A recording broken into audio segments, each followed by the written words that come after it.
काम वही शिक्षक वही मेंटर के हाथ आ जाता है।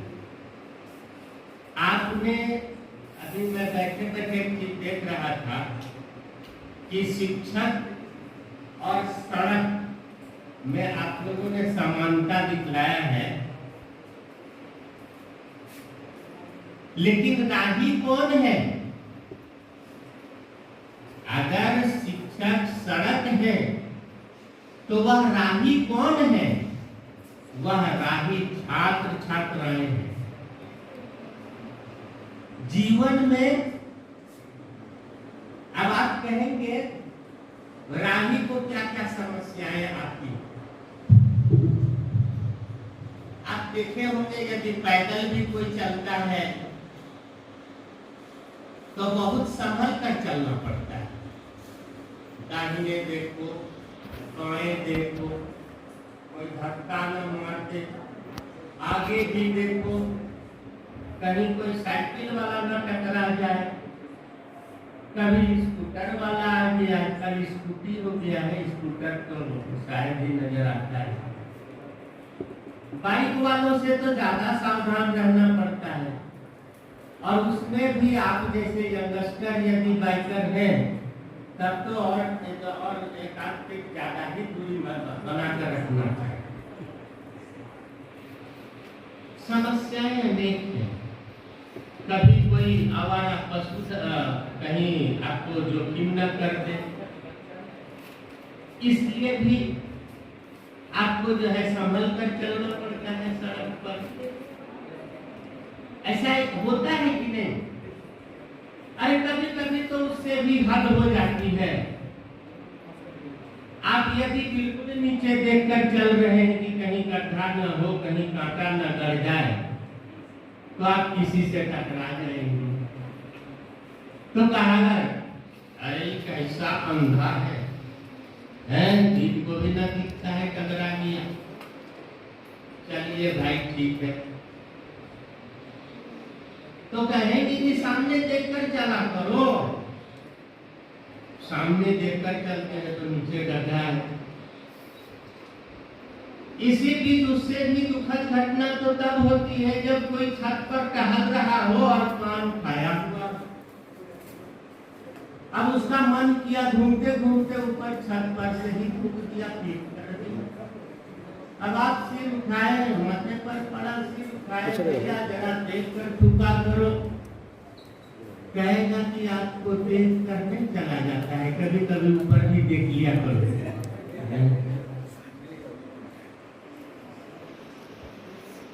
इसीलिए हमारे विद्वत जन कहते हैं पूछ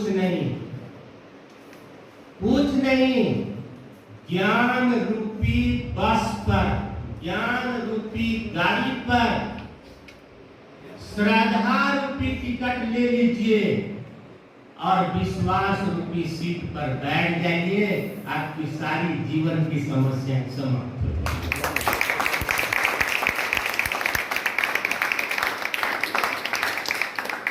कुछ प्रतीकात्मक था, मतलब कि आपको जो मैं एक राही की बात बताया, मैं ये आपने जो है एक ऐसा ही सेंटेंस कोट किया था, इसीलिए मुझे राही की याद आई कि राही को भी बहुत समस्याएं हैं। आप यदि शिक्षक को सड़क मानते हैं तो छात्र ही राही है, तो छात्रों को अनेक समस्याएं। अभी तो साइंस एंड टेक्नोलॉजी का एज है। आप सोचेंगे प्रोबेबिलिटी पढ़ ले जरा मोबाइल से, तब तक पता चला वहीं पर लिखा हुआ है धमाका। मन क्या है जरा, कौन सा चीज का धमाका है? आप डाइवर्ट हो गए, चले गए आप धमाका में, आपका प्रोबेबिलिटी धड़ाम हो गया इधर साइड। तो आज के युग में, हमारे समय में जब सर जो बात कर रहे हैं, सर से भी हम और पीछे हैं। सर ने जैसा बात आपको बताया सही है, मैं हकीकत बातें उन दिनों यही हुआ करता था। तो उन दिनों ये समस्या नहीं थी। डाइवर्जन, जो मेंटल डाइवर्जन हुआ करता था, वो नहीं था। आज आपके समक्ष ये बहुत बड़ी चुनौती, इसीलिए इस एज को एज ऑफ कॉम्प्लेक्सिटी भी कहा जाता है। कहने का मतलब है कि there are complex problems, now you have to fight with all those problems and you have to develop intuition. हम थोड़ा सा इंग्लिश में नहीं बोलना चाह रहे थे ताकि आप सारी बातें समझ जाए, क्योंकि हम जानते हैं कि आप कितना इंग्लिश में समझ पाएंगे। That is why I was not going deep into that very speech. Intuitive समझते हैं आप लोग? नहीं। अंतःज्ञान, एक और टर्म आता है इंट्रोस्पेक्शन, मतलब while leading your life in your on the path of life, while walking on the path of life, you must make introspection, मतलब आत्म अवलोकन। आपको जो अभी हम आपको बताए कि मोबाइल में प्रोबेबिलिटी खोजे, लेकिन वहां पर क्या मिल गया? धमाका मिल गया। तो ये आपका अंतःज्ञान धमाके को धड़ाम कर देना है और प्रोबेबिलिटी में चले आना है, उस पर जरा सा भी अट्रैक्ट नहीं होना है। और आपको एक चीज बताते हैं कि दिस इज द एज और द टाइम, आपको वो धमाका ही ज्यादा अच्छा लगेगा, प्रोबेबिलिटी अच्छा नहीं लगेगा। जो अच्छा चीज आपके लिए वो अच्छा नहीं लगेगा, और जो खराब चीज है वही आपको अच्छा लगेगा। प्रॉब्लम यहाँ ये है, इसीलिए आपको उस दिशा से अपने दिमाग को, अपने माइंड को, मेंटल कंसंट्रेशन को अपने लिए बनाना है। आपको अपने लिए लाभदायक वाला जो एरिया है उधर जाना है। ये क्लियर? मैं बार मैं यही शिक्षा देता हूँ कि आप में ये कैपेसिटी डेवलप होना चाहिए। ये क्लियर? और आज के दिन हम लोग भी अपने शिक्षक दिनों को याद करते हैं। सही मायने में हम लोग जो भी हैं वो आज उन्हीं शिक्षकों के बदौलत हैं। मुझे याद है आफ्टर डूइंग माय एमए, मैंने जब एमए किया तो मैं बीएड, चूंकि बीएड भी मैं था, तो मैं हाई स्कूल में मेरी नौकरी हो गई। +2 में मैं क्लास लेता था, पैसा भी ठीक ही था, तो सैलरी होता है ठीक ही था, ट्यूशन वगैरह। अभी मैं अब उसी दुनिया में भूल गया।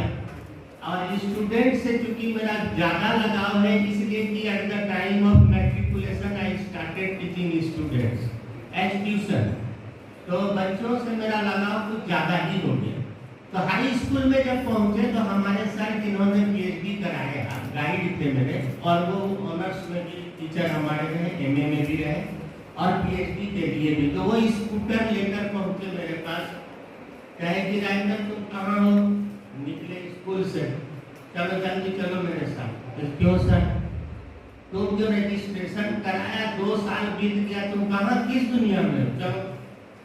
अब भाई वो उन्होंने गुरुदेव की आदेश था तो मैं साथ गया, रिन्यूअल कराया, फिर उस समय से मैं पीएचडी करने का काम शुरू किया। और आज देखिए, आज जो भी है, उसी ग्राउंड पर I got my appointment as an assistant professor in engineering college। तो उनके योगदान को कैसे भूल सकते हैं? एक शिक्षक थे जिनको बहुत हम मानते हैं, आज भी मानते, वो हैं, जीवित हैं, सिर्फ सीनियर थे मेरे। उन्होंने कहा था बचपन में ही कि यार जब भी लड़ना हो तो शेर से लड़ो, गीदड़ से क्या लड़ोगे? अगर शेर से हार भी जाओगे तो कोई कहेगा कि किससे लड़ा था? तो शेर से लड़ा। कहने का मतलब है ऐसा विषय चुनो और इस तरह से पढ़ो कि तुम कहीं पीछे न रह सको। शेर तो हमेशा आगे रहता है, हमेशा शेर तो जंगल का राजा कहलाता है, आप जानते भी हैं। मैं भी अपने सेक्शन में फर्स्ट किया करता था, राजा था। और उन लोगों के भी ये जो प्रेरणा उन्होंने दिया, उससे मैं आगे बढ़ता चला गया और आज यहाँ, ठीक है ना?